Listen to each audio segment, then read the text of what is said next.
की बाबा नेमका बकासूर काय बोलला होता. त्याच्यामुळे हॉटेल भाग्यश्री बी फेमस झालं आणि 35 भाकरी खाणारा बकासूर बी फेमस झाला. बोलून टाक रे हा शब्द कुठून निघतो? मनातून.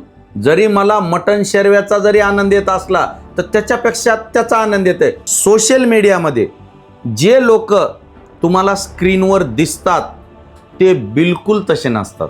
मी घरी जेवढं खातो तेवढंच बाहेर खातो. अहो माझी बायको माझ्यासोबत व्हिडिओ काढत नाही, फोटो काढत नाही. आता कित्येक वेळेस आपल्याला कॉलेजमध्ये एखादी मुलगी आवडत असते. मुलींनो आणि मुलांनो, एखाद्यावर जर प्रेम असेल आणि एखाद्याबद्दल जर तुमच्या भावना मनात असेल, बोलून टाका.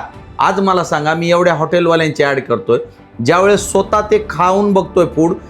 काय बरं इन्कम आहे तुमची सोशल मीडियाची? हा बरं, आतापर्यंत तुम्ही एवढ्या हॉटेल्सला जेवण केलं, तुम्ही जेवायचे पैसे देता का जेवण? हॉटेल आणि चांगलं जेवण लोकांपर्यंत पोहोचावं का फूड ब्लॉगिंग काय सोपं नाही, लय अवघड काम आहे. नमस्कार मित्रांनो, बोलून टाक रे पॉडकास्ट मध्ये तुमचं स्वागत आहे. तर आज आपल्या सोबत आहेत तुमचे सर्वांचे लाडके बकासूर, ज्यांचं नाव आहे इंजो सचिन, ज्यांना पूर्ण महाराष्ट्र बकासूर नावाने जाणतोय. ऑल महाराष्ट्रातल्या प्रत्येक फेमस हॉटेलला जाऊन त्यांनी जेवण केले, क्वालिटी, क्वांटिटी आणि हॉटेल मालकांची फजिती देखील केलेली आहे. तर आज खूप साऱ्या गोष्टीवरती चर्चा होणार आहे. तर चला दादा, सर्वप्रथम तुमचं स्वागत आहे आमच्या पॉडकास्ट. धन्यवाद धन्यवाद. तर माझा पहिला प्रश्न असा आहे की तुमचं इंजो सचिन नाव असताना तुम्हाला बकासूर नावाने आज पूर्ण महाराष्ट्र ओळखतंय. बऱ्यापैकी लोकांना तुमचं खरं नाव देखील माहीत नसेल. बकासूर हे नाव तुम्हाला कसं काय भेटलं? सगळ्यात पहिल्यांदा माझं खरं नाव सांगतो, लोकांना माहीत हो. माझं नाव आहे सचिन पंडित. आणि एन्जो सचिन का नाव आहे हे सुद्धा लोकांना खूप जाणून घ्यायची इच्छा आहे. तर एन्जो सचिनचा अर्थ, एन्जो म्हणजे जिंकणारा. आपल्याला लोकांचे मन जिंकायचे, त्याच्यासाठी एन्जो सचिन मी नाव ठेवलेलं आहे चॅनलचं. आणि राहिला प्रश्न बकासूर नावाचा, तर बकासूर नाव हे कशाहून पडलं? एक हॉटेल आर्यन म्हणून नांदूर घाटला एक हॉटेल आहे, तो व्हिडिओ जवळपास 45 मिलियन गेलेला आहे, लॉंग व्हिडिओ होता तो. तर मग ज्यावेळेस मी तो व्हिडिओ बनवण्यासाठी गेलो त्यावेळेस काही ना काहीतरी आपण लहानपणापासून राक्षसाच्या गोष्टी ऐकलेल्या आहेत, देवांच्या गोष्टी ऐकलेल्या आहेत. त्यामध्ये कुंभकर्णाचा बी नावाचा उल्लेख आहे आणि बकासूर नावाचा बी उल्लेख आहे. बकासूर म्हणजे खादाड, भरपूर खाणारा राक्षस असं. मग हॉटेल भाग्यश्रीवाल्याला ज्यावेळेस मी व्हिडिओ केला होता त्यावेळेस मला तिथं 35 भाकरी खाणारा राकीस किंवा 35 भाकरी खाणारा माणूस हा लेबल लागलेलं होतं. मग त्याच्यानंतर ज्यावेळेस मी हॉटेल आर्यनला गेलो त्यावेळेस माझ्या डोक्यात क्लिक झालं, कारण आपण लहानपणाच्या गोष्टी वाचलेल्या असतात. आणि माझं कसं आहे माहिती आहे का, मी ज्या गोष्टी वाचलेल्या आहेत, बघितलेल्या आहेत, ऐकलेल्या आहेत, ज्यावेळेस मी कोणता व्हिडिओ करत असतो तो अचानक माझ्या माइंडमध्ये येऊन जातात की बाबा हे आहे. मग ज्यावेळेस ते भाकरी आपटतो त्यावेळेस त्याला मी डायलॉग सांगितलेला होता की बाबा तू आल्याच्या नंतर अरे बस कर, किती खातोस बकासुरासारखा. तो व्हिडिओ जवळपास 45 मिलियन व्ह्यूज आहेत त्याला. आणि विशेष म्हणजे लोकांनी फक्त ते बकासूर नावाचाच शब्द आठवणीत ठेवला आणि तो व्हिडिओ जवळपास 1 मिलियन लाईक आहेत आणि 700 ते 800 के म्हणजे 8 लाख शेअर झालेला व्हिडिओ आहे तो. आणि त्याच्यामध्ये एकच टॅगलाईन लोकांनी पकडली, बकासूर बकासूर बकासूर. मग मी चॅनल कोणासाठी काढलंय? माझ्या जनतेसाठी. माझी जनता जर मला बकासूर म्हणत असेल तर ते मला आदरानं तो शब्द मी ॲक्सेप्ट करू शकतो. आणि तेव्हापासून शाळेत जाऊ द्या, मार्केटमध्ये जाऊ द्या, बसमध्ये बसू द्या, कुठंही जाऊ द्या, लोक मला बकासूर म्हणतात. त्याच्यामुळं का नाही, एखाद्याला राग येईल, एखाद्याला जर राक्षसा म्हणल्यावर कसं वाईट वाटतंय, मला काहीच वाटत नाही. उलट असं एकदम फिलिंग ग्रेट होतं की चला आपल्याला लोक एवढं आवडीनं बकासूर म्हणायलेत, कुणालाही म्हणणार नाहीत. आता तुम्हाला जर म्हणलं मार्केटमध्ये मला बकासूर म्हणा, कुणीच म्हणणार नाही. मग लोकांनी दिलेलं जे आवडीने नाव आहे ते मला खूप आवडते, त्याच्यामुळं बकासूर म्हणून घ्यायला मला खूप आवडतंय. जबरदस्त असा ह्या बकासूर शब्दाचा उगम झालेला आहे. बरं बरं. आता इंस्टाग्राम वरती ट्रेंड चालू असतो तुमचा, 35 भाकरी खाणारा, बाल्टी बाल्टी रस्ता पेणारा. हे जे व्हिडिओ मध्ये तुम्ही दाखवता, हे कल्पना कशी काय डोक्यात आली तुमच्या की बाबा आपण 35 भाकरी खाल्ल्या पाहिजे? बाल्टी बाल्टी रस्सा प्यायला पाहिजे. युनिक आहे ना काहीतरी, लोकांना खूप आवडले तुमचे ते व्हिडिओ, किती व्हायरल झाले सगळेच. आता त्याचं सांगतो तुम्हाला. मी सोलापूरहून येताना हॉटेल आपलं भाग्यश्रीवाल्याकडं आलो, आपले नागेश मडके. मग ते आपले माझे चांगले मित्र आहेत. मग बोललो तर म्हणले भाऊ एक व्हिडिओ बनवा म्हणलं. मी सांगाल तसं म्हणलं करूत आपण. आणि माझे video without script, without copy, भरपूर लोक माझी कॉपी करतात. लय आयडिया म्हणा, गोष्टी म्हणा, प्लेसेस म्हणा, करू द्या. पण मला काय म्हणायचंय, ज्यावेळेस मी नागेश मडकेकडे गेलो त्यावेळेस आता तो माणूस एकदम सिंपल आहे, तर त्याला तेवढ्या काही गोष्टी कळत नाहीत. म्हणजे असे खाच खळगे किंवा काय डायलॉग. आता हॉटेलवाला माणूस त्याला ऍक्टिंगचं काय करणार. प्रत्येक वाक्याला मी त्याला सांगायचो असं म्हणा. मग त्यांनी काय केलं, अरे बसकर की भाऊ, 35 भाकरी खाल्ल्या, 4 बकेट रस्सा पेलास, अजून काय करतोस. एवढंच वाक्य पब्लिकला आवडलं. जसं की त्या पाठीमागं बकासूर शब्द आवडला होता. तिथल्या स्थानिकच्या 1-2 न्यूज चॅनलनी दिलं की बकासूर आला. नाही बकासूर नव्हता त्यावेळेस. 35 भाकरी खाणारा माणूस भेटला हॉटेल भाग्यश्रीवाल्याची जिरवली, 35 भाकरी खाणारा माणूस आला. असं ह्या गोष्टी 2-3 न्यूजमध्ये आल्या. आणि तो व्हिडिओ पण एवढा व्हायरल झाला, एवढ्या लोकांनी कॉपी केली. मी सगळ्याचं गणित घातलं, ती जवळपास 9 ते 10 करोड व्ह्यूज आहेत त्या व्हिडिओला. अरे बाप. त्याच्यामुळं हॉटेल भाग्यश्री आणि हॉटेल भाग्यश्रीमध्ये 35 भाकरी खाणारा हे सगळ्या महाराष्ट्राला आणि अख्ख्या भारताला सुद्धा माहीत झालेलं आहे.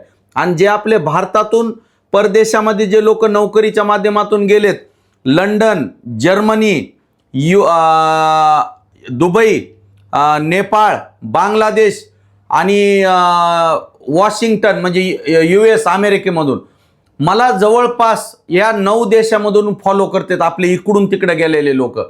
तर 1-2 मला भेटले होते. तर म्हणलं नेमकं असं काय वाटतंय माझ्या व्हिडिओमध्ये. तर ते काय म्हणले, जी मराठी आहे, जे उपजत मराठी म्हणजे जी गावची ओरिजिनल मराठी आहे. आता गावची ओरिजिनल मराठी थोडा विषयांतर करतो, लोकांना का आवडतंय ते सांगतो. ते म्हणतात एखाद्याला बोलण्यापेक्षा, आता आपण घरी कसं म्हणतो, पाणी आण रे गिलासभर, सिंपल गोष्ट आहे. पण लोक आव कसा आणतात, पाणी घे रे ग्लास भरून, आव आणायचं नाही. आणि ते लोकांना तेच आवडतंय. जे व्यवहारात आहे तेच कॅमेऱ्यात आहे आणि तेच स्क्रीनवर आहे. त्याच्यामुळं विदेशातले लोक माझे फॅन आहेत. भरपूर लोक मला व्हॉट्सअप कॉल करतात. तर अशामुळे ते 35 भाकरीचा जन्म झाला आणि तो व्हिडिओ एवढा लोकांना आवडला. त्याच्यामुळं हॉटेल भाग्यश्री बी फेमस झालं आणि 35 भाकरी खाणारा बकासूर बी फेमस झाला. ह्या बकासूर आणि 35 भाकरीचं हे खरं सत्य आहे. ते की माझ्या पब्लिकला आणि सर्वांना ज्यांना की जाणून घ्यायचंय त्याच्यासाठी हे सांगायचं होतं मला. बरं, आता हे तुमचे एवढे व्हिडिओ वगैरे व्हायरल होतात, हे व्हिडिओ बनवायचा तुम्हाला छंद लहानपणापासून होता का असा अचानक तुमच्या डोक्यात आलं की बाबा आपण व्हिडिओ बनवू? लेट पण थेट सांगतो कसं आहे. सगळ्यात पहिल्यांदा मला व्हिडिओग्राफीचा नाद नव्हता, पण मला फोटोग्राफीचा नाद होता. कशामुळे सांगतो. मी ज्यावेळेस MPSCचा अभ्यास करायचो त्यावेळेस काही बुक्स प्रिफर करायचो, त्यावेळेस गांधीजीचे original photo, doctor Babasaheb Ambedkar यांचे ओरिजिनल फोटो, पंडित जवाहरलाल नेहरू यांचे ओरिजिनल फोटो, छत्रपती शाहू महाराजांचे ओरिजिनल फोटो हे बघायला भेटले. मग मला वाटलं चला त्यावेळेस जर कॅमेऱ्याचा शोधच लागला नसता तर ह्या गोष्टी आपल्याला कधीच बघायला भेटल्या नसत्या. मग मला पहिल्यापासून जसा माझ्या हातात मोबाईल आला तसं मी फोटोग्राफीचा नाद. आज पण माझ्याकडं 2 TBच्या 2 हार्ड डिस्क जवळपास 4 ते 5 लाख फोटो सेव्ह आहेत माझ्याकडं. त्याच्यात कित्येक जण मरण पावलेले आहेत, कित्येक जण माझ्यासोबत म्हणजे माझ्यापासून वेगळे झालेले आहेत, कित्येक लोक मला एकदा भेटून फोटो काढून नंतर कधीच भेटलेले नाहीत. आणि जे पण माझे फॅन फॉलोअर्स मला रस्त्यानं भेटतात त्याच्यासोबत आमचा कॅमेरामॅन एडिटर संगम असतो. तर संगम त्याचे फोटो काढतो त्यांच्या मोबाईलमध्ये बी आणि माझ्या मोबाईलमध्ये बी. तसे जसं मी यूट्यूबचा, इंस्टाग्रामचा, फेसबुकचा प्रवास केलाय तसे माझ्याकडे 10,000 फोटो सेव्ह झालेत. मी ते फोटो कधी डिलीट करत नाही. का? आता आपला पॉडकास्ट चालू आहे, हा पॉडकास्ट ज्यावेळेस यूट्यूबला अपलोड होईल, फेसबुकला अपलोड होईल, त्यावेळेस कित्येक वर्षानंतर सुद्धा हा पॉडकास्ट लोकांना बघता येईल की बाबा नेमका बकासूर काय बोलला होता. त्याच्यामुळे मग व्हिडिओग्राफीची आवड लागली. जस्ट मग मी विचार केला, अरे फोटोमध्ये तर आवाज येत नाही, ॲक्शन येत नाही, मग त्याला माध्यम व्हिडिओ आहे. मग व्हिडिओ बघितला, लोकांचे व्हिडिओ बघितले आणि मग वाटलं की बा फोटोपेक्षा आपण व्हिडिओ सेव्ह करू. मग सेव्ह कुठं करायचे, व्हिडिओला तर भरपूर मेमरी लागते. मग आयडिया आली यूट्यूबची. मग यूट्यूबला अपलोड करायचा, सेव्ह होत राहतंय. हे माझं व्हिडिओ बनवायच्या पाठीमागचा उद्देश होता. आणि ते सेव्ह करण्याच्या नादात सगळे व्हायरल झाले. नाही, पहिला व्हिडिओ मी कसा बनविला, सुरुवात कशी झाली, 2022ला मराठी साहित्य संमेलन होतं, अखिल भारतीय मराठी साहित्य संमेलन उदगीरला. त्यावेळेस माननीय नितीन गडकरी साहेबांचं हेलिकॉप्टर लँड होणार होतं, कार्यक्रम अटेंड करून ते टेक ऑफ घेऊन जाणार होतं. मग मी सॅमसंगचा 21 अल्ट्रा घेतला होता. मग मला आता कॅमेरा घेतलाय म्हणजे माणसाला झूम करून बघायचे, त्याचा पहिल्यांदा 100x झूम आलतं. बरोबर. मग मला सगळ्यात पहिल्यांदा मी सायन्स टेक्नॉलॉजीचा वेडा आहे, कारण त्याच्यावरच सगळी दुनिया कायम आहे. कुणी काही जरी म्हणलं तरी आता आपला जो पॉडकास्ट व्हायला आहे, हे लाईट झालं, कॅमेरा झालं, मेमरी झालं, त्याच्यातली बॅटरी झालं आणि मुळात तो कॅमेरा बनवलाय, हे सगळं टेक्नॉलॉजीचा कमाल आहे. त्याच्यामुळे एक काडी हवेत तरंगू शकत नाही, तर एवढं मोठं चॉपर हवेत उडते माणसाला घेऊन.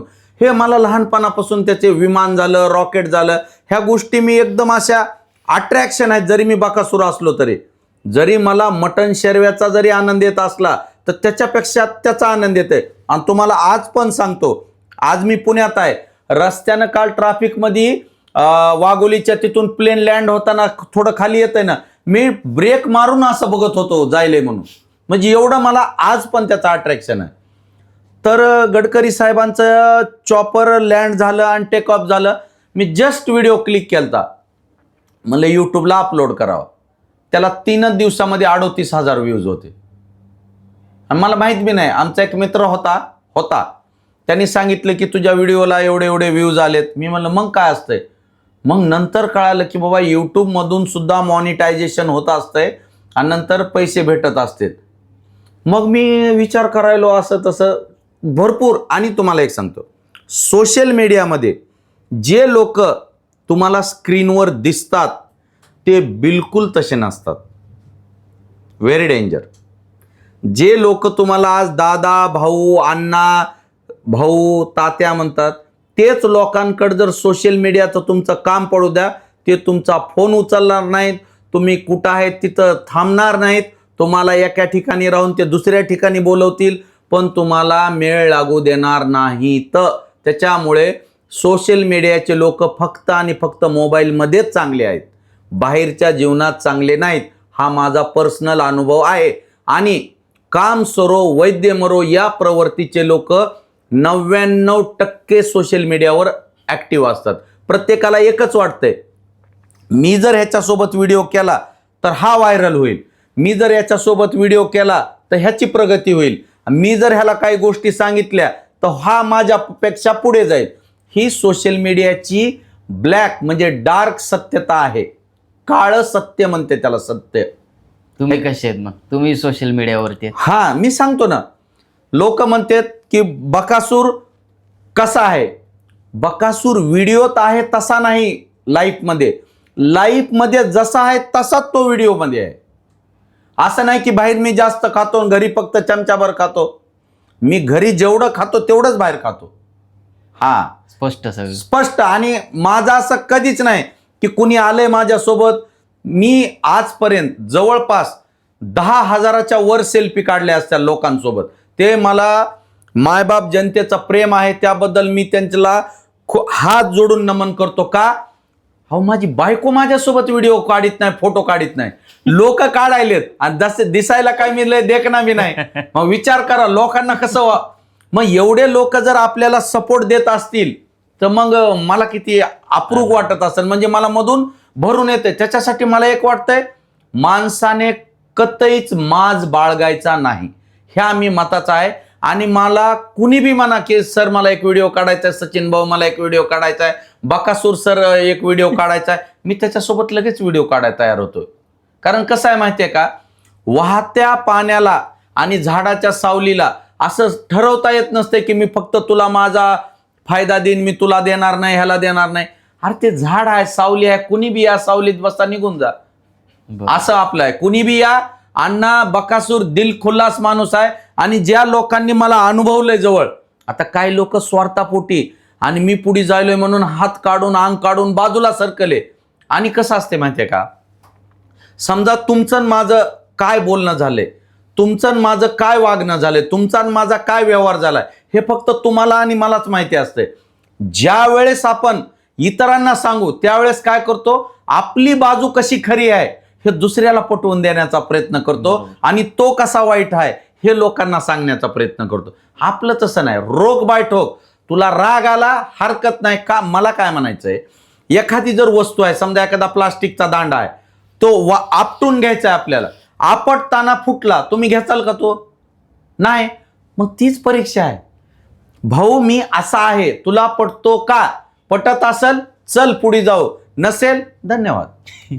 आपला असा फॉर्म्युला आहे बस. तुम्हाला असं वाटत नाही का तुमच्या बोलण्याच्या स्टाईलमुळे जास्त लोक तुम्हाला कनेक्ट होतात? ऐका, बोलण्याची स्टाईल म्हणायचं नाही, बोली भाषा म्हणायचं. बोली भाषा आणि लोकांच्या मनातलं, मला काय म्हणायचं, प्रत्येकाच्या मनात एक दुःख असतंय, प्रत्येकाच्या मनात एक भावना असते. आता कित्येक वेळेस आपल्याला कॉलेजमध्ये एखादी मुलगी आवडत असते, पण भीतीपोटी किंवा भीतीपोटीच म्हणा किंवा किंवा काही नाही, भीतीपोटी त्या पोरीला बोलायचं राहिलेलं असतंय. कदाचित त्या मुलीला तुम्ही सुद्धा आवडत असताल. बरोबर आहे. आणि ते तसंच राहून जाते. मुलगी बी गेली, मराठीत एक म्हण आहे बघा, बाबा बी गेले आणि दशम्या बी गेले, असं काम आहे. त्याच्यासाठी जे मनात आहे खटकून बोल. आणि या व्हिडिओच्या माध्यमातून सुद्धा सांगतो मी तुम्हाला, मुलींनो आणि मुलांनो, एखाद्यावर जर प्रेम असेल आणि एखाद्याबद्दल जर तुमच्या भावना मनात असेल, बोलून टाका. आणि मुलींना पण सांगतो, एखादा जर बोलत असेल ऐकून घ्या, त्याला समजून सांगा, बाबा असं आहे, माझं तुझं जमत नाही, नको, सॉल्व करा. ह्याला बी अडकून ठेवायचं आणि ह्याला बी अडकून ठेवायचं नका नका. आणि जर तुम्हाला बघायचं असेल ह्याचे वाईट परिणाम काय असतील, तर एकदा कोर्टात चक्कर मारून या. 498A आणि फारकतीच्या किती केसेस चालू आहेत त्याच्यानंतर ठरवा की नेमकं काय करायचं ते. त्याच्यासाठी माणसानं मनातलं बोलून टाकलं पाहिजे आणि जिच्यावर प्रेम आहे तिच्यासोबतच लग्न केलं पाहिजे. हा, तुमचं झालं का? हा झालं ना. ते बी जिच्यावर प्रेम केलं तिच्यासोबतच केलं. दुसऱ्याच्या प्रेमिकेवर लग्न करायला मला इंटरेस्ट नाही. स्वतःच्या प्रेमिकेवर लग्न करणं हा माझा अधिकार आहे. दुसऱ्याच्या प्रेमिकेवर लग्न करून काय करणार आहात तुम्ही? बरोबर. ही एक स्ट्रॉंग मेसेज आहे, ह्याचा विचार करा. आज पूर्ण महाराष्ट्र तुम्हाला ओळखतो. हो. ज्यावेळेस तुम्ही स्टार्टिंगला व्हिडिओ काढायला सुरुवात केली त्यावेळेस लोकांची काय प्रतिक्रिया होती? तुम्हाला सगळ्यात महत्त्वाचं सांगतो, व्हिडिओ मी बनवत गेलो, मला कळालंच नाही की लोक बी भेटतात, सेल्फी काढतात, म्हणजे भारी वाटतंय, असं काहीच नाही. करत गेलो, होत गेलं. आता लोक काय म्हणतात, आता एखादा इंटरव्ह्यू घेतला की मी खूप मेहनत घेतली, असं काही बी मेहनत फिनत नाही, फक्त मी करत गेलो, ते होत गेलं. लोकांच्या मनातल्या गोष्टी मी मांडत गेलो, लोकांना त्या आवडत गेल्या. आणि लोक ज्यावेळेस मी बाहेर जाऊ लागलो त्यावेळेस भेटू लागले, हाय बाय लाय बाय, हायला म्हणलं हे लय भारी वाटायले. आणि सगळ्यात महत्त्वाचा माझा आवडता छंद काय, मला लोकांसोबत अटॅच व्हायला आवडतंय आणि त्यांच्यासोबत मैत्री करावं लागते. अहो मला काय म्हणायचंय, लाईफ एकच आहे, आनंद घ्या. आजकाल लोक विनाकारण भाऊ भावाला 10-10, 15-15 वर्ष बोलत नाहीत. काय सिद्ध केलं त्यांनी? काहीच नाही. आणि त्याच काळात एखादा भाऊ अटॅक येऊन मेला, शेवट आयुष्यभर एका आईच्या कुशीतून जन्म घेणारे लेकरं जर एकमेकांना बोलत नसतील तर ती लाईफ जगून काय करणार आहे तुम्ही? काहीच अर्थ. बरोबर. ते गोष्टी मला इथं टोचत्यात. त्याच्यासाठी आपल्याकडं ना कुठली क्लिष्ट गोष्ट आहे, I am open, complete open. तुम्हाला माझ्या काही छुप्या गोष्टी नाहीत. तुम्हाला पॉडकास्टमध्ये काय काय विचारायचं विचारा, सगळं सांगतो. आणि जे मला जवळून ओळखणारे लोक आहेत ना त्यांना कळेल की हा माणूस खरा बोलतोय. बरोबर. हा, कारण नवीन लोकांनी तर तुम्हाला फक्त व्हिडिओ मध्ये पाहिलेलं. Yes yes yes. आणि जवळच्याच मी लोकांना माहिती की तुम्ही काय चीज आहे. Yes yes. आणि मी आज तुमच्या समोर यायचं कारणच काय, जी माझी जनता आहे, जी मला प्रेम करते, त्या जनतेला मी काय आहे हे दाखवण्यासाठी दाखवण्यासाठीच आलेलो आहे. कारण का, त्यांना कळायला पाहिजे की बकासूर नेमका आहे कसा. राक्षस जरी असलो तर माझं बी एक मन आहे. बरोबर. हा, त्याच्यासाठी आलेलो आहे. विचारा तुम्ही बिंदास काय जाळ लावायचंय ते माझ्या जिंदगीमध्ये. तुमचा सर्वात पहिला व्हिडिओ कोणता होता आणि तो चालला होता का? तेच सांगितलंय, माननीय नितीन गडकरी साहेबांचा लँडिंग आणि टेक ऑफचा व्हिडिओ 38,000 व्ह्यूज आहेत. तिथूनच जबरदस्त. सुरुवात आणि झाली. तिथून पुढे मग विचार केला, चला आपण बी करू शकतो. बरोबर. मग तिथून पुढे पहिला व्हिडिओ मी सर्च केला. त्याच्या आधी मी यूट्यूब सुद्धा वापरत नव्हतो. How to shoot video for YouTube, how to edit video for YouTube, how to upload video for YouTube करीत गेलो. माझे सोशल मीडियाचे काय फ्रेंड होते, सांगायचे. पण कसं असते माहिती आहे का, समजा मला जर 4 शिड्या चढून जर वर यायचं असेल तर ते 2च शिड्या द्यायचे आणि असं दाखवायचे, अरे मी मदत केली ये, मदत केली ये. हे काळ सत्य आहे सोशल मीडियाचं. आणि मी 2-3 कार्यक्रमामध्ये मी माझे नंबर सुद्धा देत असतो की बाबा तुम्हाला जर काय अडचण असेल तर सोशल मीडियाला जुडा, लोकांचं मनोरंजन करा. कारण आजकाल लोक जे आहेत का नाही, तिरस्कार, हेडॅक आणि असं कॉम्प्लेक्स होत चाललेत. जशी जशी टेक्नॉलॉजी होत जाईल किंवा जसा जसा मोबाईल हातात आला तसं लोकांपासून वेगळे वेगळे वेगळे होत चाललेले आहेत. आणि आज जर सोशल मीडियावर जर कुणाला म्हणलं सर एक सेल्फी घेऊ का, तर त्याला ते नको वाटतंय. हे काळ सत्य आहे. पण लोकांनी त्या गोष्टी काळानुसार बदल करून घेणे गरजेचं आहे. आज मला सांगा, मी एवढ्या हॉटेलवाल्यांची ॲड करतोय, ज्यावेळेस स्वतः ते खाऊन बघतोय फूड, तर ते चांगलं आहे म्हणून लोकांसाठी व्हिडिओ काढणं चुकीचं आहे का? चांगली गोष्ट आहे. हां, त्याच्यासाठी मी ते. आणि मला अजून एक सांगायचं आहे, मी कुठल्याही प्लॅटफॉर्मवर गेमिंगच्या, रमी पॅशनच्या किंवा कुठलीही लिंक ठेवा, हे ठेवा, असले कुठलेही प्रमोशन केलेले नाहीत. का? कारण ते माझ्या फॉलोअर्सला आणि माझ्या सबस्क्रायबरला नुकसानीचे आहेत, दिशाभूल करणारे आहेत आणि आत्महत्येला प्रवृत्त करणारे आहेत. त्याच्यासाठी मी ते करतच नाही. जे आहे रोक ठोक. आता बरेच लोक असे आहे की ज्यांना सोशल मीडियावर यायची भीती वाटते, तर तसं सुरुवातीला तुम्हाला भीती वाटायची का व्हिडिओ टाकायची? तुम्हाला एक सांगू का, सगळ्यात पहिल्यांदा भीती मला कशाचीच नाही. फक्त एकच भीती असते, काय माहिती आहे का? आता कोणती भीती सांगतो, आपल्या जवळ आपण ह्याच्याशी मैत्री केली, ह्याच्या मनात जर कधी स्वार्थ उत्पन्न झाला किंवा निर्माण झाला तर हो आपल्यासोबत टिकणार नाही आणि हा माणूस एका चांगल्या मित्राला गमावणार आहे, ह्याचीच भीती वाटते. बाकी काही भीती नाही मला. आणि मी निर्लज्जम सदासुखी माणूस आहे. म्हणजे लाज वाटत नाही, न लाजणारा. मराठी भाषा दुधारी तलवारी सारखी आहे. न लाजणारा म्हणजे बिनलाजा आहे का नाही. त्याच्यामुळे निर्लज्जम सदासुखी. एखाद्याच्या अंगावर जर कपडे असतील तर कोणी कपडे फाडील याची भीती आहे. बरोबर. नागव्याचे काय कपडे फाडणार आहे तुम्ही? नाही, अजिबात नाही. हा, तसं माझं काम आहे. बरं, ठीक आहे. आज तुमचे व्हिडिओ मिलियन्स मध्ये व्ह्यूज घेतात, तर आतून काय फिलिंग येते बरं? तुम्हाला प्रामाणिक सांगतो, आसरा मसुबा मर्याई सटवाई देवी शपथ सांगतो. आता ह्या देवाचे नाव का घेतलेत मी? गरिबांचे देव आहे. झाडा झुडपाखाली दगड रंगून ठेवला की देव झाले. ह्या देवाची शपथ घेऊन सांगतो. का? कारण हेच देव मला सांभाळलेले आहेत. कारण गरिबी काय सांगू तुम्हाला. जर अजून पैसे आले असते तर मग मी मोठे मोठे देव हे केले असते, पूजले असते. पण पैसे नसल्यामुळे हेच आपले गरिबीचे देव. नारळ फोडलं की भागून जाते, जास्त काय द्यायची गरज. हा, तर हे असं आहे बघा. आता इंस्टाग्राम, युट्यूब, फेसबुक या तिन्ही तुम्ही प्लॅटफॉर्मवरती काम करताय, हो. तर ह्यातला सर्वात जवळचा कुठलं तुमचं वाटतंय बाबा? आपला हा युट्यूब असेल किंवा इंस्टाग्राम, फेसबुक, या जवळचं कुठलं प्लॅटफॉर्म तुम्हाला वाटतंय? तुम्हाला त्याचं एक परफेक्ट सांगतो. म्हणजे आणि तुम्हाला अजून सांगतो, तुमच्या पॉडकास्टच्या माध्यमातून बोलून टाक रे हा शब्द कुठून निघतो? मनातून. आज जर एखादा मित्र जर दुःखी असेल तर आपण त्याला काय म्हणतो? अरे टाक तुझ्या मनातलं काय बोलून. तसं मी जे आहे ते ॲक्च्युअल सांगणार, रंगवून कधीच सांगणार नाही. सगळ्यात पहिल्यांदा तुम्ही म्हणला तुम्हाला यूट्यूब, इंस्टाग्राम का फेसबुक जवळचं आहे. मी सत्य सांगतो, मला सगळ्यात पहिल्यांदा मला जे बघणारे लोक आहेत ते माझ्या जवळचे. कारण सांगतो, युट्यूब वापरणारा सुद्धा फेसबुक बघतो, बरोबर. फेसबुक वापरणारा सुद्धा इंस्टाग्राम बघतो, इंस्टाग्राम बघणारा सुद्धा युट्यूब बघतो, फेसबुक बघतो. त्याच्यामुळे माझा जो व्ह्युअर्स आहे, माझा सबस्क्रायबर आहे, माझा जो फॅन आहे, माझे जे मित्र आहेत ते माझ्या महत्वाचे आहेत. हे फक्त माध्यम आहेत. बरोबर. कुणाशी जुडण्याचे? लोकांशी जोडण्याचे. हा, लोक तुम्हाला सगळ्यात जवळचे आहेत. बस विषय ते नाही तर युट्यूब फेसबुकचं काय करू? ते तर नुसते नावाला ऍप आहेत मोबाईल मधले.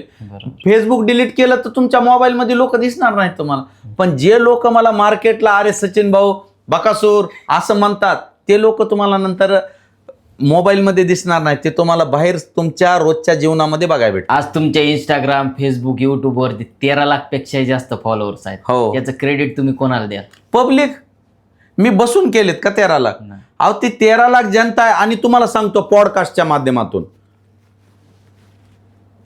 माध्यमातून तुम्हाला एक सांगतो, कारण आज जरी माझे 13 लाख फॉलोअर्स असले 3 चॅनलचे मिळून, तर मला एक म्हणायचंय, मला महिन्याला 20 ते 15 कोटी रीच आहे, अकाउंट रीच. म्हणजे मला 20 कोटी लोक बघतात दर महिन्याला. बरोबर. पण ते लोक कोणते आहेत? माझा संबंध महाराष्ट्र, ग्रामीण महाराष्ट्र. आणि त्या लोकांना फक्त ते बघायचंय. आपल्या भागामध्ये टेक्नॉलॉजीची ज्ञान किंवा टेक्नॉलॉजीचं अवेअरनेस कमी असल्यामुळं जे लोक आहेत ते फक्त व्हिडिओ बघतात. त्यांना फॉलो आणि सबस्क्राईब करायची म्हणजे माहिती नसते. त्याच्यामुळं व्हिडिओ तर एवढे आवडतात. तुम्ही आता बघितलं असेल बाहेर रस्त्याला पब्लिक कशी होती पुण्यामध्ये सुद्धा. बरोबर. माझं काय येणं जाणं आहे का रोज पुण्याला बस स्टँडला? नाही ना. तरी सुद्धा लोक प्रेम करतात. फक्त लोकांना फॉलो आणि सबस्क्राईब करायचं माहित नसतंय. त्याच्यामुळं फक्त आपले आकडे कमी आहेत, नाही तर आपली क्वालिटी आणि क्वांटिटी जबरदस्त आहे. लोकांच्या प्रतिक्रियेतून आपल्याला कळतंय ते. बस. अगदी बरोबर. आता विषय असा आहे, तुमचे व्हिडिओ मिलियन मध्ये जातात. बऱ्याच लोकांना वाटतं यार भरपूर पैसा येत असत. काय बरं इन्कम आहे तुमची सोशल मीडियाची? हा, आता सगळ्यात म्हणजे किडनी मधला स्टोन असतंय का नाही तसा प्रश्न विचारलाय. हा, म्हणजे बघा तुम्हाला कधी मूतखडा झालाय का मला माहित नाही, पण ज्याला मूतखडा झालाय काय त्रास असतंय त्याचा पोटदुखीचा, तसं ह्यांनी डायरेक्ट किडनीतल्या खड्याला हात घातलाय. हे तुम्हाला कोणीच सांगणार नाही. आता सांगतो तुम्हाला. सगळ्यात पहिल्यांदा मला माहित नव्हतं की इन्कम कसं येते. ज्यावेळेस तुमचे व्हिडिओ व्हायरल होत गेले, चालत गेले, लोकांचा रिस्पॉन्स येत गेला, सगळं झालं, हे झालं, ते झालं, अगोदर चांगलं पेमेंट येत होतं. पण आताच्या ह्या 2-3 महिन्याच्या काळामध्ये तुम्ही सोशल मीडियावाले बघा, त्यांचा जो फुगा झालेला आहे बलून, तो बलून फुटायच्या मार्गाला आहे. का? कारण इन्कम सोर्स कमी झालेले आहेत, सगळ्याचे डॉलर कमी झालेले आहेत, पैसे कमी होत आलेले आहेत. तर मी सांगतो, जी आपली युवा पिढी सोशल मीडियाच्या माध्यमातून सत्य घटना, काही लोक जे रियालिटी आहेत ते व्हिडिओ टाकत असतात. म्हणजे आता तुम्ही बघा, आपले काही व्हिडिओ असे असतात की जे कुठल्याच न्यूजला नसतात, पण ते व्हिडिओ सोशल मीडियावर अवेलेबल असतात. बरोबर. पण तेच व्हिडिओ कोणत्याही गव्हर्नमेंटला योग्य वाटत नाही. त्यांना वाटते की जी आपली सोशल मीडिया जी आहे ती मेन स्ट्रीम मीडियाला कुठंतरी जड जायली आणि लोकांमध्ये अवेअरनेस पसरवण्याचं काम करीत आहे. त्याच्यामुळं ही सोशल मीडियाला गळा दाबी म्हणजे त्याची गळचेपी करणं हे गरजेची आहे. म्हणून ह्या शासनानं काही वेळेस निर्बंध लावलेले आहेत. काही युट्यूबचे चॅनल सुद्धा बंद पाडलेले आहेत. काही जणांचे शोज बंद पाडलेले आहेत. मी कोणत्या एका सरकारचं नाव घेत नाहीत. कोणीही सत्तेत असो तो करणारच. का? कारण जोपर्यंत सत्य तुम्ही लपवून ठेवता तोपर्यंत ते खूप गोंडस असतंय, आणि ज्यावेळेस सत्य बाहेर येते ते काटेरीच असतंय आणि ते ऍक्सेप्ट करणं कुणाला बी जड जातंय. म्हणून सोशल मीडिया इन्फ्लुएन्सरचा जी येणारा फंड आहे तो कमी करणं, कुठंतरी याच्यामध्ये सरकारचा इंटरफिअर दिसतंय असं मला वाटतंय. कारण अगोदर सगळ्यात मला हायेस्ट पेमेंट आलतं $2700 आलते. त्याच्यानंतर कमी कमी होत गेले. आता ते कमी डॉलर 200, 400, 350 अशा ह्याच्यामध्ये डॉलर येत आहेत. आता हे सोशल मीडिया पुढे सांगणं गरजेचं नसतंय, पण मी तुम्हाला आधी सांगितलं, मी पूर्ण ओपन आहे, जे आहे ते सरळ सांगू शकतो. आता स्क्रीनशॉट टाकले असते पण मोबाईल गाडीत आहे. हा, त्याच्यात बी मी हाय काय करणार नाही. तर हे सोशल मीडियामध्ये एवढा पैसा आहे, एवढूसा पैसा आहे, एवढा नाही, एवढूसा पैसा आहे. त्याच्यासाठी आता ती मजा राहिलेली नाही जी की 1 वर्षाखाली होती. काय करायला पाहिजे बरं? आता नवीन पोरांना वाटतं की बाबा आपण सोशल मीडियावरती येऊन करायला पाहिजे कंटेंट तयार, तर त्यांनी करायला पाहिजे का नाही करायला पाहिजे? सगळ्यात महत्वाचा प्रश्न आहे. सगळ्यात पहिल्यांदा आरशासमोर उभा टाका, स्वतःला बघा म्हणजे थोबाड बघा नाही, हा. मधी काय आहे, तुमची अवकात काय आहे. अवकात म्हणजे तुम्ही कशात एक्सपर्ट आहेत. बरोबर. आता मला सांगा, मी जर बेली डान्स करायला गेलो तुम्ही नाचू शकणार आहे का? नाही. शक्यच नाही ना. तुम्ही तुमचा गुण ओळखा. तुम्हाला बी माहिती असते, एकांतात अर्धा तास खुर्चीवर बसून आरशासमोर बघा की नेमका आपली अवकात काय, आपण काय करू शकतो. त्या दिशेनं कंटेंट बनवायचा प्रयत्न करा. आणि तुम्हाला सांगतो, कॉन्टेंट कॉपी करू नका. तुम्ही कॉन्टेंट क्रिएटर आहे, बरोबर. कॉन्टेंट कॉपियर नाही. बरोबर. आजकाल सगळ्यात जास्त 90% लोक काय करतात, मोबाईल बघितला, हा चला आपण असा करू, काय अर्थ नाही त्या त्याला अर्थ. मग क्रिएटर कसे म्हणणार तुम्ही स्वतःला? लोकांचं बघून तुम्ही क्रिएट केलंय का? त्याला कॉपी म्हणते. कॉपी छाप, झोला छाप क्रिएटर थोडक्यात सांगायचं म्हणजे. हा काय क्रिएट म्हणजे क्रिएट करणारा. काहीतरी क्रिएट करा. आता मला सांगा, आता माझ्या व्हिडिओचं मी जोपर्यंत व्हिडिओ बनवणार असतोय मला काहीच माहित नसते की मी काय करणार आहे.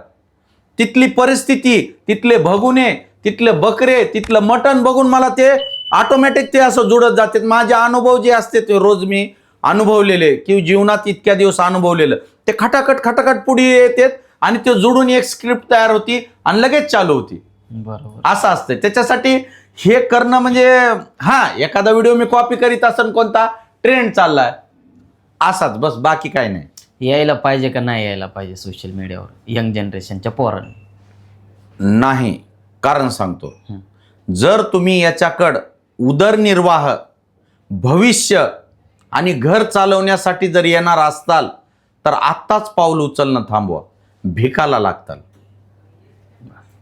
कारण कसं आहे, तुमचा व्हिडिओ कुणा बघावा, किती बघावा, याला तुम्ही जिम्मेदार नाहीत, पब्लिक जिम्मेदार आहे. त्याच्यासाठी तुम्हाला पब्लिक किती प्रेम देते आणि तुमच्यात ते गट्स आहेत का 1-2 हजार व्हिडिओ काढायचे, तोपर्यंत तुम्ही पब्लिकला कळणार नाही. त्याच्यासाठी हातात एखादी नोकरी, उपजीविका भागवायचे साधन असू द्या, मगच त्याच्यात पडा. अन्यथा कपडे फाटू जिस्तोर भिकाला लागताल. आत्ताच सांगतो तुम्हाला. हा बरं, आतापर्यंत तुम्ही एवढ्या हॉटेल्सला जेवण केलं, तुम्ही जेवायचे पैसे देता का जेवणाचे? सगळ्यात पहिल्यांदा सांगतो, आता ज्या हॉटेलला मी जेवाय गेलो त्या हॉटेलवाल्यांना बकासूर आला म्हणजे त्यांच्या डोक्यात काय असतंय, आपला बी व्हिडिओ काढतोय आणि आपलं बी हॉटेल फेमस होते. हा मला सांगा, फेमस होऊन तुम्हाला लोकांना क्वालिटी कळणार आहे का? आणि तुम्हाला सांगतो, मी जेवढे बी ॲड केल्यात, तुम्ही त्या हॉटेलला एकदा जाऊन बघा, त्यांची क्वालिटी तुम्हाला 100% आवडेल. राहिले पैसे, राहिला सवाल पैसे द्यायचा. जेवणाचे ज्या वेळेस मला एखाद्या हॉटेलचं मला जेवण आवडत नाही, त्या हॉटेलला मी काउंटरला पैसे देतो. आणि ज्या हॉटेलचं मला जेवण आवडलंय ते हॉटेलवालाच पैसे घेत नाही. हा मनानेच म्हणतात नको म्हणून. यस, घेतच नाहीत. कित्येक जणांनी तर QR कोड खिशात घातलेला लपवून, पण पैसे टाकू दिले नाही. बरोबर आहे. म्हणजे हे प्रेम आहे, हे उपकार नाहीत, हे प्रेम आहे. हे सगळ्यात महत्वाचं प्रेम आहे. त्याच्यामुळे मला हॉटेल आणि चांगलं जेवण लोकांपर्यंत पोहोचावं, ही माझा त्याच्या पाठीमागचा उद्देश आहे मेन. बरं, आता असं आहे समाजामध्ये पसरले की फूड ब्लॉगर जेवण करतात आणि पैसेच देत नाहीत. बरेच जण कमेंट करतात, जिथं फुकट तिथं प्रकट, असं तसं कमेंट पण असतात बऱ्याच जणांच्या. याच्या पाठीमागचं सत्य काय सांगाल तुम्ही? आता सांगतो, सगळ्यात पहिल्यांदा तुम्ही कमेंट वाचणं आणि कमेंटवर रिॲक्ट होणं हे सगळ्यात महत्वाचं आहे. जो व्यक्ती कमेंट वाचला, ठीक आहे, आणि त्याच्यावर जर रिॲक्ट केला तर त्याच्यासारखा मूर्ख क्रिएटर कोणताच नाही. लोक काही म्हणतात आणि ते कोणते म्हणतात माहितीये का? गाद्या, खुर्च्या, कोपरे धरून बसणारे लोक. काहीच काम नसतंय, निवांत बसावं. ह्याच्या आईला हे लय फेमस व्हायला, थांब ह्याला कमेंटच करतो, उगा काहीतरी वायचं टाकणार, स्टेंड करणार. त्या व्हिडिओचा आणि त्या कमेंटचा आणि तो जो कमेंट करणारा जो कार्यकर्ता आहे त्याचा काहीच अर्थार्थी संबंध नसतंय. जिथं फुकट तिथं प्रगट. हा ठीक आहे, फुकट आहे, समोरचा जर व्यक्ती जर तुम्हाला प्रेमानं पैसे घेत नसेल तर त्याला काय पैसे फेकून मारणार आहो का तुम्ही? नाही. मग त्याची बी तळमळ आहे. मी एवढी सुंदर क्वालिटी देतोय, माझं जेवण तुमच्या माध्यमातून 4 लोकांपर्यंत पोहोचवलं पाहिजे. मग त्यांनी एखादा वडा दिला, एखादी बिर्याणी दिली, एखादा कोल्ड ड्रिंक दिलं, तुमचं काय दुखायलंय? आज उद्या समजा मी हॉटेल टाकलं, मी जर हॉटेल टाकलं तर सगळ्या रील स्टारला फुकट जेवण ठेवणार आहे का? अरे तुम्ही एवढी मेहनत करता, फूड ब्लॉगिंग काय सोपं नाही, लय अवघड काम आहे. हे कसं असतंय, दुरून डोंगर साजरा, पण ज्या वेळेस तुम्ही त्या डोंगरावर चढाय जाताल तुम्हाला थकवा येईल, दगडं असतील, काट्या असतील, इचुकाटा असेल, भरपूर काही अडचणी दिसतात. मग आपल्याला काय वाटतंय, लांबून डोंगर साजरा, वा वा काय डोंगर काय झाडी म्हणायचं ना, आनंदी राहायचं. आज तुमच्या सोशल मीडियावरती 13 लाखपेक्षा जास्त फॉलोअर्स झालेले आहेत, व्ह्यूज पण खूप येतात. सध्याच्या सिच्युएशनमध्ये तुम्ही जॉब पण करताय, जॉब करत करत कंटेंट क्रिएट करताय. सध्या जर तुम्ही जॉब सोडला तर सोशल मीडियावरती तुमचं घर चालेल का? आता घर चालेल म्हणल्यावर घर तर तिथंच राहणार आहे, पण घराचे जे व्यवहार आहेत, किराणा झालं, गाडीचं डिझेल झालं, पेट्रोल झालं, मोबाईल हे ते चालेल, 100% चालणार. सोशल मीडियावरती 100 काय 101% चालणार का? कारण मी जे भोगले 3 वर्ष या सोशल मीडियातून, हे लय हार्ड काम आहे. तर तुम्हाला एक सांगतो, नोकरी आहे माझी, मी शनिवार रविवार कॉन्टेंट क्रिएट करतो, त्याच्यामुळं माझं सध्या भागत आहे. आणि नोकरी जरी गेली तरी मी जीवन चांगल्या पद्धतीने जगू शकतो कंटेंट क्रिएट करून. का? कारण मी क्रिएटर आहे, मला माहिती आहे मी कशावर पण व्हिडिओ बनवू शकतोय आणि जे लोकांना पाहिजे ते ओरिजिनल कंटेंट जशाला तसं मी देऊ शकतो, हे मला भरोसा आहे. त्याच्यामुळं मी जगू शकतोय. आता सध्या तुम्ही जॉब करताय, कंटेंट क्रिएट करताय. आता बरेच जण आहे असे की जॉब करत करत आपला पॅशन फॉलो करत असतात. तर आता तुमच्या जीवनात अशी गोष्ट चालू आहे, किती अवघड असतं बरं दोन्ही गोष्टी बॅलन्स ठेवून चालणं? हे मगा किडनी स्टोनचा प्रश्न होता, हे काळजातला प्रश्न आहे. सांगतो तुम्हाला, जगामध्ये जर सगळ्यात जास्त जळक्या प्रवृत्तीचे लोक भेटतील तर तुम्हाला नोकरी क्षेत्रामध्ये भेटतील. जिथं तुम्ही नोकरी करताल 99% लोक तुम्हाला तोंडावर गोड बोलतील, काय भाऊ, काय अण्णा, काय सर, काय चाललंय. आणि शेवटी गेलो, अरे ते सचिन बकासूर आलते, पागल आहे ते, मूर्ख आहे, आवार आहे, त्याला काय अक्कल आहे का, फालतू माणूस आहे ते. हे तुमच्यासोबत जेवून खाऊन रोज उठून बसणारे लोक तुम्हाला म्हणणार. आणि नोकरीमध्ये सगळ्यात हार्ड काम, सगळ्यात जास्त कास्टिझम नोकरीमध्ये असते, सगळ्यात जास्त भेदभाव नोकरीमध्ये असतो. तुमच्या पदावरून, तुमच्या कार्यावरून, तुमच्या दिसण्यावरून, तुमच्या कपड्यावरून. तुम्ही जर चांगले कपडे घातले तर लोक म्हणणार लय माजले. तुम्ही जर खराब कपडे घालणार, ह्याला एवढी मोठी पगार आहे, मूर्खावून भंगार कपडे घालून यायले. अहो कुठंतरी दारू फिरू पेत असेल, नाही तर जुगार खेळत असेल, त्यांना सगळे पैसे तिकडं जात असतील. तुम्ही काहीही करा नोकरीमध्ये, जर तुम्ही नोकरी मधल्याला, आपल्या कलिगला किंवा आपल्या अधिकाऱ्याला किंवा आपल्या वरिष्ठांना जर त्याला किडनी गेली त्याची, आणि तुम्ही स्वतःची जरी किडनी त्याला डोनेट केली, तर त्याचं परसेप्शन, त्याचं काय म्हणणं येणार माहिती आहे का? त्याचं वजन वाढलं होतं, त्याला किडनी शरीरात दुखत होती म्हणून दिली असेल त्यानं. नाही तर किडनी देण्यामागं तरी ह्याचा काहीतरी फायदा असेल म्हणून ह्यानी मला किडनी दिली, बरोबर. असं आहे. त्याच्यासाठी नोकरी हे फक्त उपजीविका भागवायचं साधन आहे. सध्या नोकरी कशी आहे, नियमावर चालत नाही. नोकरी चालते फक्त अधिकाऱ्याच्या इगोवर, अहमपणावर. त्याला काय वाटतंय, एखादा जर अधिकारी आला एखाद्या वर्षासाठी, अधिकाऱ्यांच्या 3, 4, 5 वर्षाला बदल्या होत राहतात. एखादा जर अधिकारी आला आणि त्याच्याकडे जर सॅमसंगचा फोन असला 30-40 हजाराचा, आणि माझ्याकडे जर आयफोन असेल 1-2 लाखाचा, तर तो कर्मचारी मेलाच समजायचं. त्याला बार पत्र काढणार, त्याला नाही तसलं टॉर्चर करणार, काय ना काहीतरी उणिवा काढणार. मला सांगा, जगात कोण परफेक्ट आहे? कोणीच नाही या जगात परफेक्ट. कोणीच परफेक्ट नाही. परफेक्ट असतं तर नोकरी केली असती का त्यानं? नाही. हां, कोणीच परफेक्ट नसतंय. आणि अधिकारी कसा पाहिजे, समजून घेणारा आणि समजून सांगणारा, ना की अधिकार भेटलेत मग इंग्रज काय वाईट होते? काहीच वाईट नव्हतं. मला सांगा, जर अधिकारी जर आपल्या कर्मचाऱ्याला समजून घेत नाही तर कामामध्ये सुधारणा कशी होणार? अजिबात नाही होणार. त्याच्यासाठी सांगतो, ऑफिसमधले आपल्या कामाच्या क्षेत्रामधले 99.99% लोक जाणणारे असतात. त्याच्यामुळं गाव जले हनुमान चले असते आपलं काम. कंटेंट आणि जॉब कसं मॅनेज करता? कंटेंट आणि जॉब कसं, शनिवार रविवार आणि मला कंटेंटची गरज नाही. तुम्हाला मी मगाच सांगितलं, मला घडी लावून माझ्यासोबत मार्केटमध्ये चला 1 तासात, मी तुम्हाला 20 व्हिडिओ तयार करून देतो, ती बी न कोण केलेले, तुमच्या पद्धतीने. यस. आणि मी आता पुढे जॉब करील का नाही ह्याची बी शाश्वता कमी आहे. पण जॉब का करत आहे मी ज्या क्षेत्रात काम करते त्या क्षेत्रामध्ये काही लोकांना माझी खरंच गरज आहे आणि ती गरज मी तिथं राहूनच त्यांची पूर्ण करू शकतो. काय जॉब करता तुम्ही? लोकांना माहित नाही तुम्ही जॉब काय करता. आता मी आहे TB डिपार्टमेंटला उदगीर तालुक्यामध्ये सुपरवायझर आहे. तर माझ्याकडे TB म्हणजे क्षयरोग या लोकांचा हॉस्पिटलमध्ये. कोणत्या हॉस्पिटलमध्ये? उदगीरला, सामान्य रुग्णालय उदगीर. तर तिथं क्षयरोगासाठी औषध उपचार आपल्या शासनाकडून मोफत असतो. तर त्यांना औषध उपचारावर घेणे आणि त्यांना बरं करणे हा माझा जॉब चार्ट आहे थोडक्यात. मग मला काय म्हणायचं, मी सरकारी नोकरीत असून मी स्वतःचे व्हिजिटिंग कार्ड छापलेले आहेत. कशासाठी? खेड्यापाड्यातून जे म्हातारे कोतारे लोक येतात किंवा काही अडाणी लोक असतात, काही मोबाईल न वापरणारे लोक असतात, त्यांच्यासाठी व्हिजिटिंग कार्ड आहे. तुम्हाला खोटं वाटलं तर कोणी बी उदगीरच्या काही लोकांना ज्यांना मी कार्ड दिलेत त्यांना माहिती असेल की खरंच ह्या माणसानं दिलेले आहेत. त्याच्यावर माझा नंबर आहे, TBचे लक्षण आहेत आणि गरज असेल तर फोन करा म्हणून माझा नंबर सुद्धा दिलेला आहे.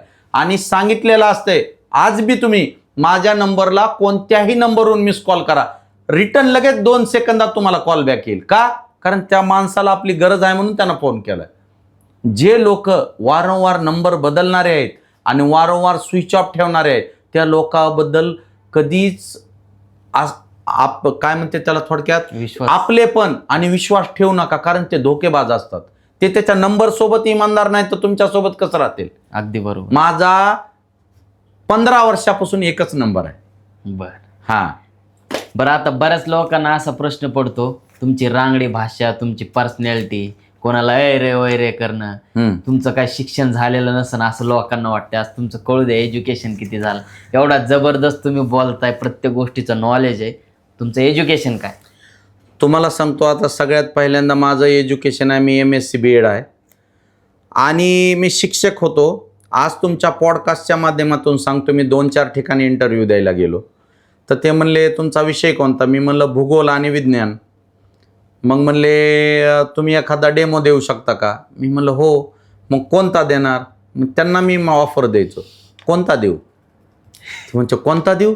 हो, माझं भूगोल आणि विज्ञान आहे ना, इतिहासाचा द्यायला लावा मी देतो, गणिताचा द्यायला लावा मी देतो, कोणत्याही भाषाचा, म्हणजे कोणत्याही भाषा म्हणजे हिंदी, मराठी, इंग्लिश, मॅथ, म्हणजे जेवढे आपले विषय असतात कोणता बी द्या आणि पाठ द्या. पाठ म्हणजे ते म्हणजे एक धडा, मी त्याच्यावर कोणत्याही वर्गातल्याला मी शिकवू शकतो. का? मला काय म्हणायचंय, भारत 15 ऑगस्ट 1947 रोजी स्वतंत्र झाला. बरोबर. 5वीला बी तवाच स्वतंत्र झालाय, 7वीला बी तवाच स्वतंत्र झालाय, 10वीला बी तवाच स्वतंत्र झालाय. ह्याच्यात काय बदल होणार आहे का? नाही होणार. शिक्षक कलाकार असणं गरजेचं आहे. पण आजकालचे शिक्षक काय झालेत? प्लॉट एजंट झालेत, बिझनेसमॅन झालेत, असं झाले. त्यांची शिक्षकी पेशा विसरून गेलेत. काही शिक्षक नेते झालेत, संघटनेमध्ये सहभागी झालेत, शिक्षण विसरून गेलेत. अगदी बरोबर. त्याच्यासाठी शिक्षक कलाकार असणं गरजेचं आहे. त्याच्यामुळे, आणि राहिला प्रश्न रांगडी भाषा, तुम्ही ते बोलायचा, मी पहिल्यांदा म्हणलं मला आव आणता येत नाही. आव म्हणजे नाटक करता येत नाही. नाटक हे फक्त पडद्यावर आणि स्टेजवरच चांगलं असतंय. तुम्ही नाटक करताल, समोरच्याला आज नाही तर उद्या कळतंय आणि तो व्यक्ती तुमच्यापासून दुरावल्या जाते. आणि मला माणसं तोडायची नाही, मला जोडायची खूप आवड आहे आणि मी जोडतच राहतोय. पण एखाद्याच्या मनात जर आपल्या विषयी नाराजी, जलन जर त्याला वाटत असेल हे पुढे जायला आपलं काय खरं आहे, ह्याची काय अवकात होती, आता हे झालाय, तर तशा वेळेस मी तुम्हाला आवरू शकत नाही ना. बरोबर. आडातच नाही तर पावऱ्यात कुठून येणार आहे इमानदारी तुमच्या? असं आहे. त्याच्यामुळे रांगडी भाषा हे जरी असली, आता मला सांगा, आज आपण एक साधं उदाहरण सांगतो माझ्या व्ह्युअर्सला पण. 2 लेकरं आहेत, एक तुमचं लेकरू आहे आणि एक शेजाऱ्याचं लेकरू आहे. तुमच्या लेकराला तुम्ही म्हणलास अरे गाढवा नीट खा, आणि तेच शब्द शेजाऱ्याच्या लेकराला अरे गाढवा नीट खा, शब्द तेच आहेत. बरोबर. पण इथली जी भावना आहे ती वेगळी असते. तुमच्या लेकराला तळमळी पोटी म्हणलेला असते अरे गाढवा नीट खा, पोटभर खा, आणि ह्याला जी म्हणलेलं असते शेजारच्या लेकराला ह्याच्या मोयला नीट खा, कशाला आलं हे पालत्या पायाचं, ती भावना असते. ती ज्याच्या भावना मनात आली का नाही, तो माणूस आयुष्यात सक्सेस होत नाही. बरोबर. आणि सक्सेस व्हायचं एक सिंपल की सांगतो, तुमचं मन स्वच्छ असल्याशिवाय तुम्ही पुढे जाऊ शकत नाही. हे माझा अनुभव आहे. बरोबर. लोकांना काही वाटू द्या. आता एखाद्या डॉक्टरनं टेबलवर पेशंट घेतला, त्याचं पोट फाडलं, जे ऑपरेशन करायचंय, पेशंट दुर्दैवानं डेथ झाला. भावना काय डॉक्टरची, ऑपरेशन करून ह्याला दुरुस्त करणे. आता पेशंट डेथ झाला, डॉक्टरची चूक आहे का? काही होऊ शकतं, शरीर आहे. बरोबर. तसं आहे, भावना तुमची शुद्ध आणि पवित्र असली पाहिजे. लोक काही म्हणू द्या, काही फरक पडत नाही. वरची एक जी अदृश्य शक्ती आहे ती तुम्हाला काही ना काही देत राहते.